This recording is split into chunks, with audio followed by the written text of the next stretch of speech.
concrétisé pendant ma thèse.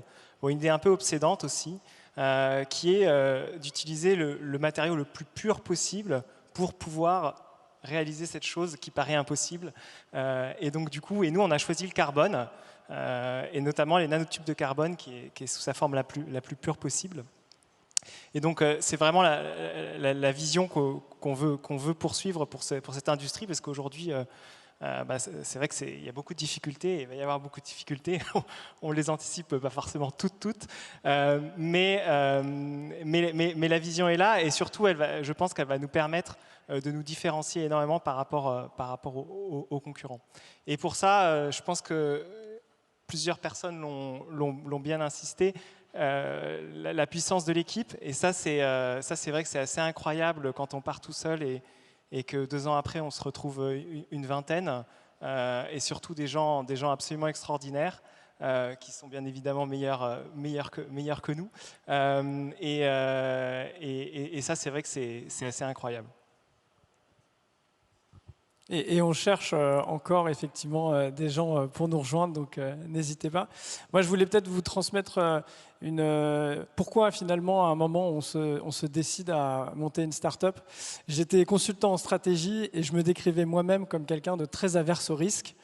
Et en fait, à un moment, on a un déclic qui n'est pas très rationnel, qui est avant tout très émotionnel. À un moment, on le sent. Et c'est lié à une rencontre. Donc là, c'était avec Mathieu, donc une personne et une vision. Donc cette vision que pour résoudre les problèmes les plus complexes, on avait besoin de maîtriser le matériau le plus pur et le plus simple possible. Et puis une personne, parce que effectivement, quand on trouve un cofondateur avec qui on a une entière confiance et qu'on sait aussi que ce qu'on va pouvoir apporter à lui, ça va lui permettre d'aller plus loin, et que lui va nous apporter aussi exactement ce qui nous manque. C'est ça qui, à un moment, permet ce déclic et de se lancer dans l'aventure.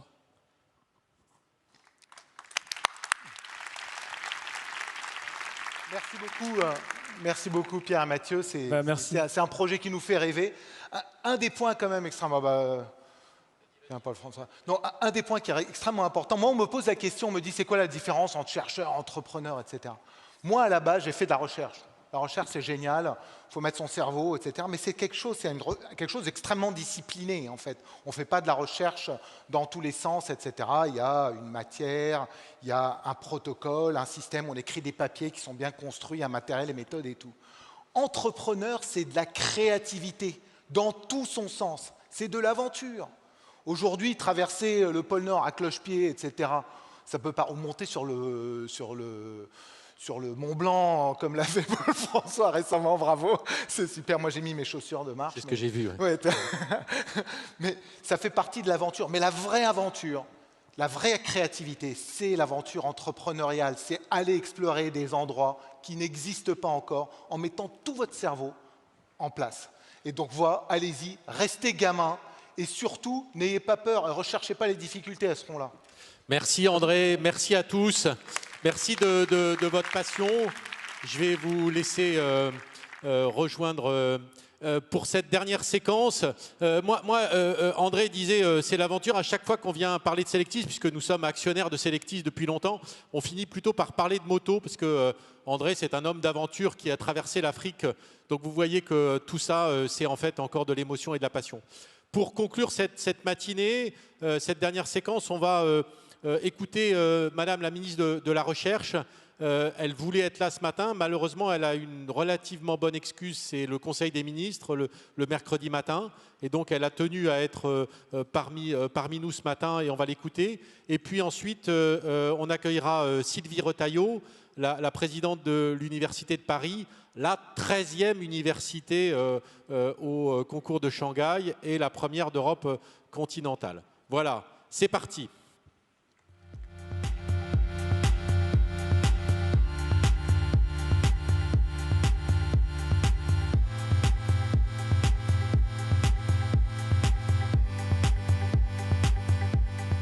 L'innovation est la clé des défis du monde contemporain.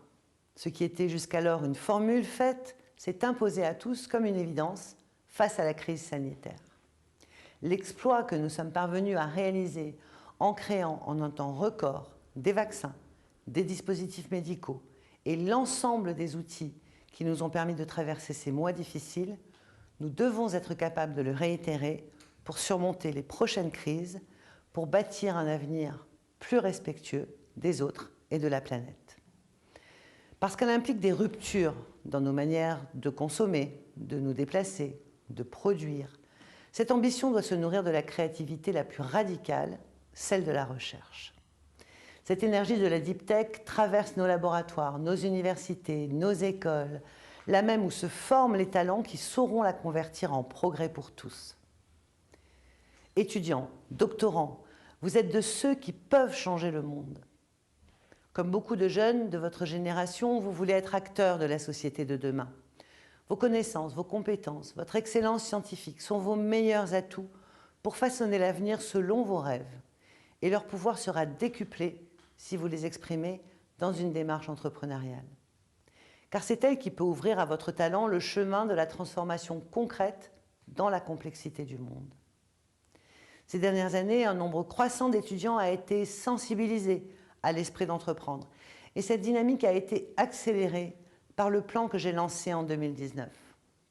Le réseau des pépites, les pôles dédiés à l'entrepreneuriat étudiant dans chaque territoire, accompagne cette année plus de 5500 jeunes entrepreneurs, soit 19,6% de plus que l'an dernier. Parmi eux, les jeunes femmes sont de mieux en mieux représentées et nous devons soutenir cette tendance, car notre pays a besoin de femmes et d'hommes d'action. En ce moment se déroule dans toutes les pépites de France la semaine créative, qui a vocation à éveiller la sensibilité entrepreneuriale des étudiants à travers des ateliers, des animations, des rencontres. Alors n'hésitez pas, laissez-vous inspirer par les start-upers et les chefs d'entreprise invités, échangez avec les équipes des pépites de votre territoire, rencontrez d'autres jeunes qui se sont lancés dans l'aventure entrepreneuriale. L'entrepreneuriat vous apporte une vraie valeur ajoutée, un vrai supplément de créativité, d'engagement dans votre formation doctorale. Je sais que pour en tirer pleinement parti, les doctorants ont besoin d'un accompagnement spécifique qui s'accorde aux contraintes de la thèse et de la vie de laboratoire. Le doctorat est déjà en soi une grande aventure à laquelle on donne tout son temps, toute son énergie.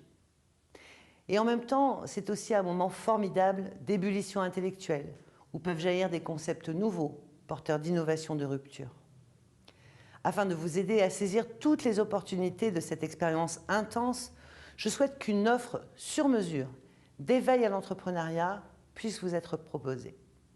J'ai donc mobilisé tous les acteurs pour qu'ils travaillent à concevoir un accompagnement spécifique qui serait pensé avec et pour les doctorants, tout en bénéficiant des meilleures pratiques développées par les structures spécialisées que sont les pépites, les SAT, le réseau Curie et bien d'autres.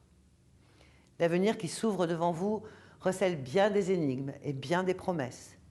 Il n'appartient qu'à vous de résoudre les unes et d'accomplir les autres. Alors osez, osez la recherche, osez l'innovation, osez l'entrepreneuriat, car ce sont eux qui transforment les défis en opportunités et les espoirs en réussite.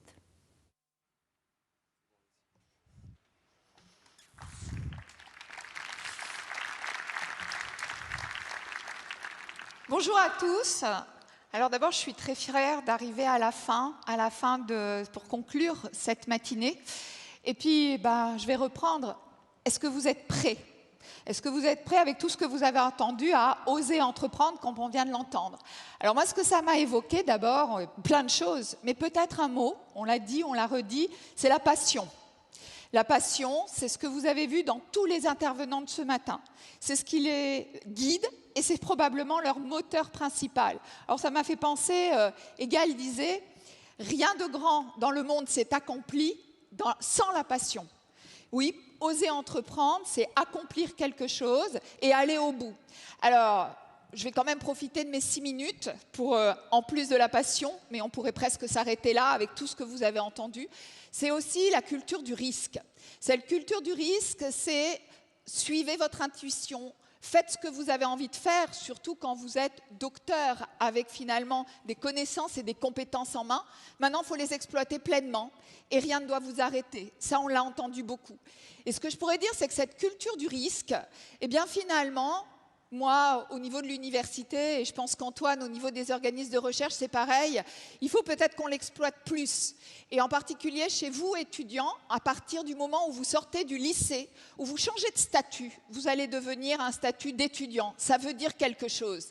Eh bien, à partir de ce moment-là, arrêtez d'avoir des parcours linéaires. Arrêtez d'essayer de se mettre à tout prix dans le moule. Et puis, vous offrir des outils, mais aussi du dialogue. On l'a vu ce matin. Le collectif, ça revient beaucoup. Le travail d'équipe, l'interdisciplinarité, et puis l'ouverture sur le monde. On a parlé d'international. Tout ça, on doit vous l'offrir au niveau des universités et des écoles. Et on ne doit pas vous l'offrir qu'au moment où vous arrivez doctorant. On va vous l'offrir dès vos premiers cycles, dès vos premiers pas en statut étudiant. La ministre a parlé de Pépite, par exemple, comme outil. Pépite, c'est effectivement un outil qui est déployé à peu près partout par tous les établissements d'enseignement supérieur et de recherche en France. Et ce qui donne, c'est aussi un changement de statut, parce que ça vous permet de devenir étudiant entrepreneur. Ce statut d'étudiant entrepreneur, avec évidemment de la sensibilisation, de la formation et de l'accompagnement, et ce mot est important pour nous, qui va vous aider, on l'espère, à pouvoir franchir le pas. Ce statut d'étudiant entrepreneur, vous allez pouvoir l'utiliser même en sortant de votre école, de votre université, et en rentrant dans vous approprier ce système d'entrepreneuriat. Et puis, bien sûr, beaucoup d'autres exemples. À Paris-Saclay, par exemple, on a un programme qui s'appelle Maturaction. Ça veut dire quoi? Ça veut dire qu'on va essayer, avec les entreprises, avec le privé, de prendre des projets sur étagère, de former des équipes. Et des équipes qui sont faites d'étudiants de tous les niveaux, de la licence jusqu'au doctorat, de toutes les disciplines, de la biologie, des sciences humaines et sociales, des mathématiques. Former ces équipes parce qu'ils vont travailler en amont à la prématuration de projets de recherche susceptibles de donner de la valorisation et du transfert. On a aussi créé tout un tas d'outils avec la BPI, que ce soit les SAT, on en a parlé ce matin, les incubateurs. Et par exemple, à Paris-Saclay, on a le Deep Tech Alliance. Qu'est-ce que c'est? C'est juste se mettre ensemble. Se mettre ensemble, se jouer collectif, vous l'avez entendu ce matin énormément, et se mettre ensemble pour évidemment mettre à disposition les ressources qui sont sur un territoire, les ressources pour vous mettre à disposition pour que vous puissiez les utiliser et que vous puissiez en faire connaissance. Mais ça ne suffit pas. Et on l'a vu qu'il ne suffit pas de créer des outils, il ne suffit pas d'avoir des acteurs, il faut créer le dialogue. Et c'est peut-être ça qui nous manque et on a besoin de vous, comme vous avez besoin de nous, pour créer à toutes les étapes de votre cursus, pendant votre cursus à l'université, dans les écoles, mais aussi après, dans une formation tout au long de la vie, ce dialogue, cet accompagnement, vous être accompagnateur aussi des étudiants d'aujourd'hui, toute cette chaîne qui feront à la fin la richesse et qui permettront aux jeunes d'oser entreprendre.